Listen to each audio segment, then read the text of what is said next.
our YouTube chat. So we can go back to the first tool that we got. And if for whatever reason you go to click on it because you minimized it and it's not there, all you have to do is go to this little arrow in the bottom right, show hidden icons, and then go to this little Twitch chat overlay bubble, right click and hit reset window. And you hit no on show settings and you can get your window back. So as you can see, it has our YouTube chat right here. And just to confirm that, I'm gonna go to YouTube and type a few messages. I'm gonna go in the chat and type testing 1 2 3 or 2 3 4 because I can't spell. I'm gonna type a couple more messages. You can see that the live feed is getting posted in there. But the thing with YouTube chat is that sometimes it is delayed. That's just how YouTube chat is. It's kind of wonky. So as you can see, it just did a chunk of messages because I spammed the chat, but we still have that live chat. But essentially how this is gonna work is if you see this little border right here, that means that we can move this chat box. So if you wanna have your chat, let's say I wanna make this a little bit smaller right about there and put it in, let's say the top left corner or maybe even the middle left corner. As soon as you hit this little button right here or F9 on your keyboard after selecting this program, it's gonna get rid of that. So that means I can't click on it, I can't interact with it, because if we're playing in the actual video game, it would be a pain in the butt because it'd be moving your chat everywhere. So let me actually boot up the game to show you how this works. There's a few quirks about this that you need to know in order for it to work properly. The first one is that you wanna make sure you're playing your games in borderless mode or windowed mode. If you play it in just full screen mode, then it's not gonna work. So if we go to our video tab and then we change full screen on to borderless to off to on, then you can see that if we're just regular full screen, you're not gonna see your chat. You gotta be in borderless, which gives you that same effect, and it'll show. However, if your game doesn't allow you to do borderless, I'll also leave another thing linked in the description down below on how you can force a game to be borderless. Or if your game offers how to be windowed mode, but not borderless, then I'll also leave another program in the description that will change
ready to bring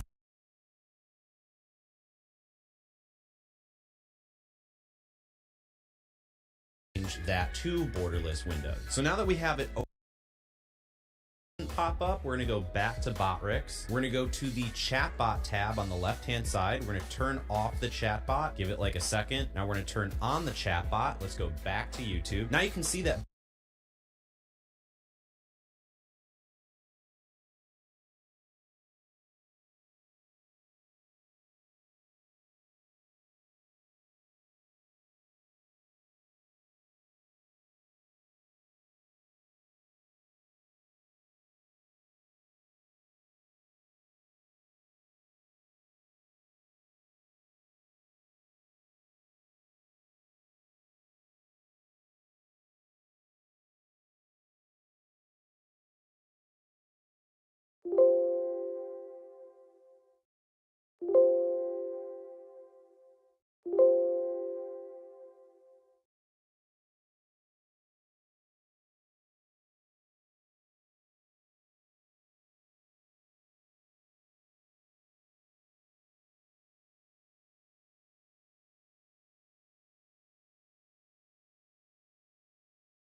Your stream.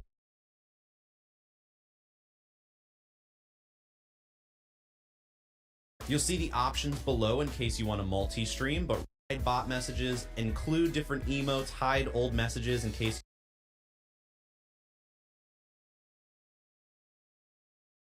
you want them to disappear. You'll just enable that and set the time limit for them to require to stay on the screen before they go away. I like them staying on the screen, so I'm going to disable that. You can change the font size, you can change the pattern. So in this case, if you want it trans or default will, since I'm going to leave it on default. You can also choose to have the platform icon show, but if you're just streaming on YouTube, you probably don't need it because customize. Now we're going to go back to ignore everything that's really that we have this just got, and we're going to click create. And then we're going to click save, and you can see that we have this in order head each of your YouTube catalog bottom left corner and click on settings. Then we're going to go to community. Then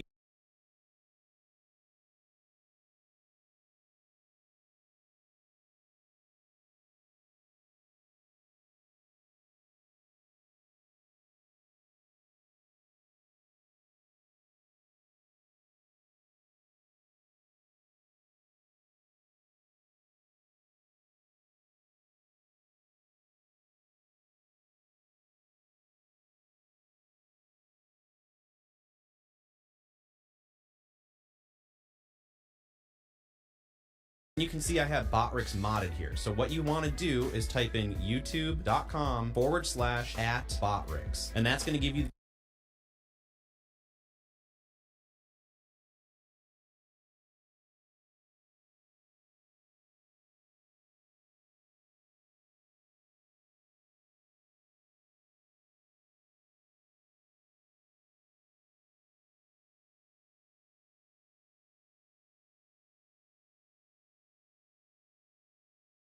the exact Botrix account that you have to mod. So youtube.com/@Botrix, hit enter, and it's going to mod Botrix, allowing it to post messages in your YouTube chat. So once you've modded Botrix, we're going to hit close. So now we're going to go to the top right where it says create, and then we're going to hit go live. From here, you want to make sure that your privacy says public, which will allow Botrix to go into your YouTube stream to be able to post the messages so we can read them. So if you don't know how to change it to public, just hit edit and then go to details.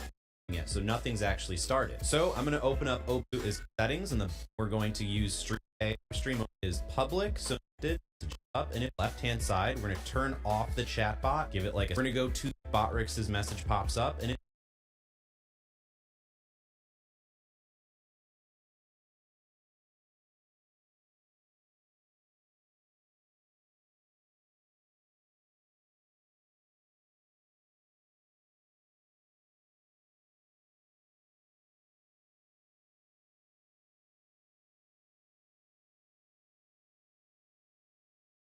If it doesn't pop up, we're gonna go back to Botrix. We're gonna go to the chatbot tab on the left-hand side. We're gonna turn off the chatbot, give it like a second. Now we're gonna turn on the chatbot. Let's go back to YouTube. Now you can see that Botrix has posted the message, which means it's connected to our YouTube chat. So we can go back to the first tool that we got. And if for whatever reason you go to click on it because you minimized it and it's not there, all you have to do is go to this little arrow in the bottom right, show hidden icons, and window. And you hit no on here, one feed, YouTube still means that a little bit after I can't enter selecting this program, it's going to get rid of that. So that means I can't click on it, I can't interact with it.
Here's one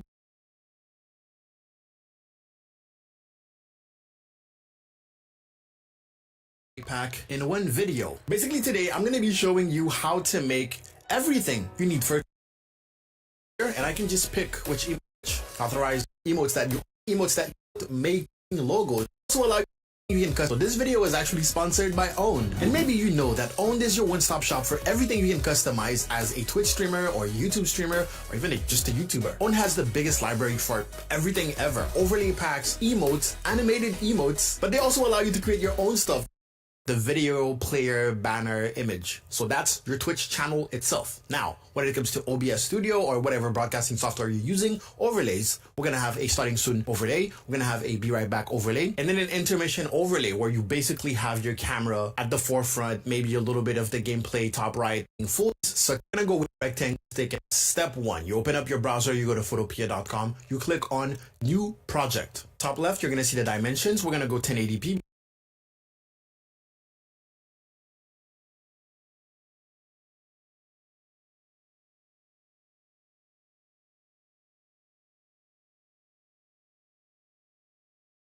Because that's what most screens are. So 1920 by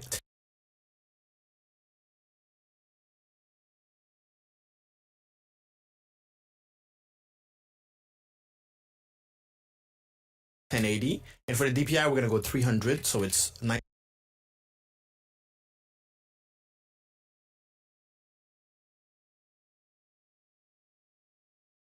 and clean. Click create. Boom. There you go. I like to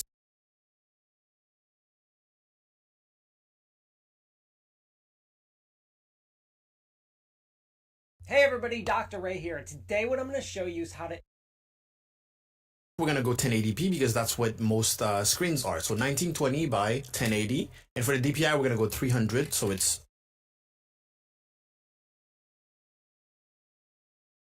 nice and clean. Click create. Boom. There.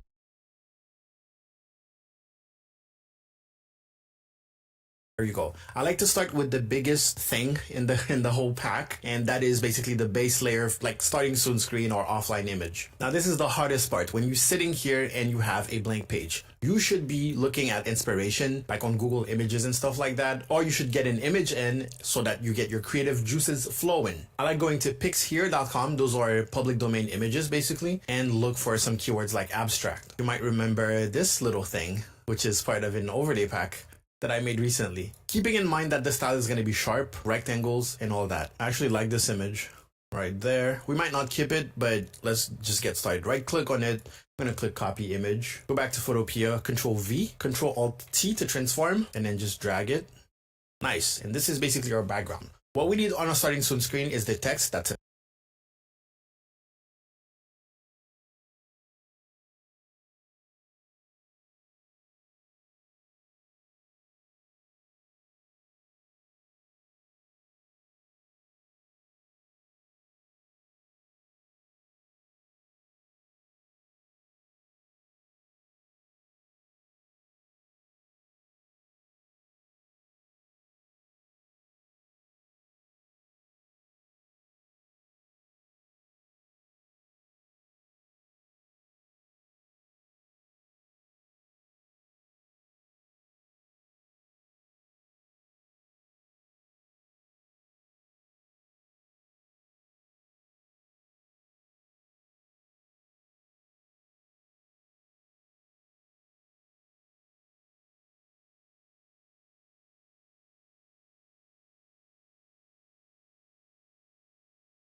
And all that. I actually like this image right there. We might not keep it, but let's just get started. Right click on it.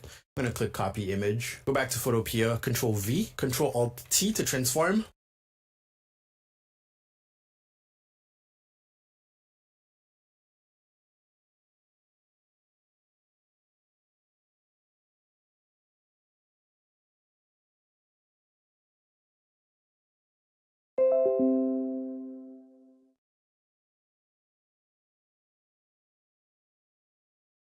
And then just drag it. Nice. And this is basically our flowing. I like going to pixhere.com. Those are little things. Sharp, right? Just get started. Right click on it. I'm going to click copy image. Go back to Photopea, Control V, Control Alt T to transform. And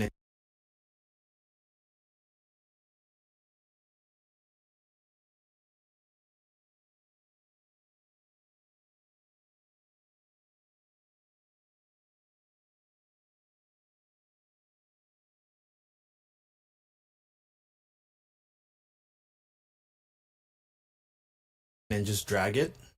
Nice. And this is basically our background. What we need on our starting soon screen is the text that says starting soon. Of course, we need, we're going to make a little space for the chat. We're going to place it conveniently for our intermission screen too. And we need a labels bar. You can add a social media like line if you want, but it doesn't matter. So let's start by creating a bunch of rectangles because that's the principle of graphic design. Click on the rectangle tool, press U, sorry. Fill, we want this to be either black or white. We're gonna go with black, and then we might add some, just because that's what it is.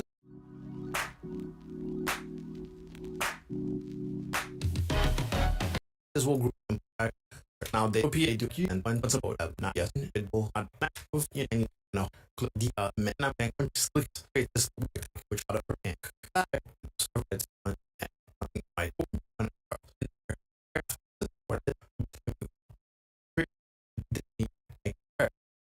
On business on 90 with a hold all something everything you want this to maybe yeah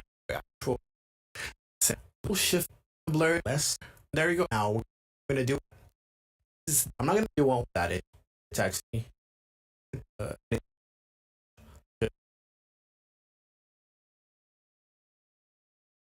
then right.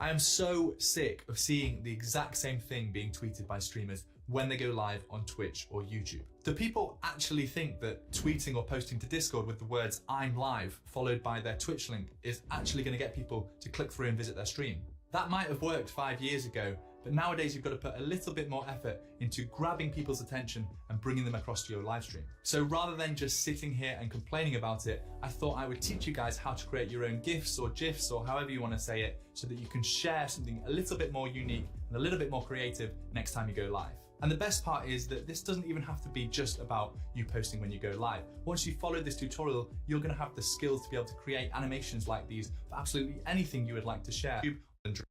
Flick allowing you time. They even have your cloud-based video editor with that. A big shout out to the sponsor of this video, Flixia. Flixia is a cloud-based video editor with direct integration to Twitch and YouTube, allowing you to easily edit your streams without needing to download and upload big files, which saves you hours of time. They even have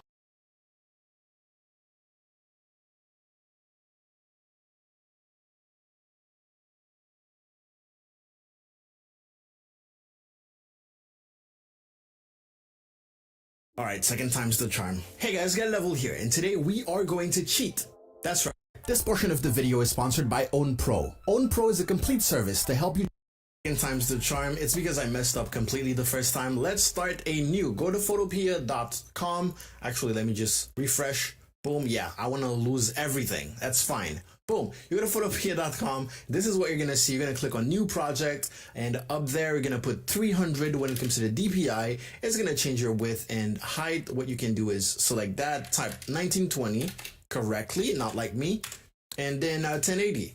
This is the size of your canvas. If this is the size of your canvas, I must say. And we're gonna select the rectangle tool right there. If you don't see like a rectangle, just click, hold, and then pick rectangle. Boom, drag there, and you're gonna pick your background color. We're gonna go with a gradient type of a grayscale type of design, because we are going to assume that the animated part will be the colored part, okay? And that will also allow you to pick whatever color scheme you want. So everything I'm gonna do here in Photopea is gonna be black and white, and then we're gonna use white, for example, as our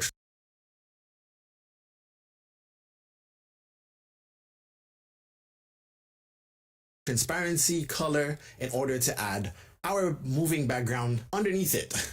Are you keeping up? Are you keeping up? Okay, cool. So now the most basic thing that you do usually with an intermission screen is that you create some shapes for the camera, you create a shape for the game lobby, and then you create a shape for chat. Let's do that right now with a rectangle, and let's go ahead and do this, for example. Boom. In order to make sure that this is going to be centered, I can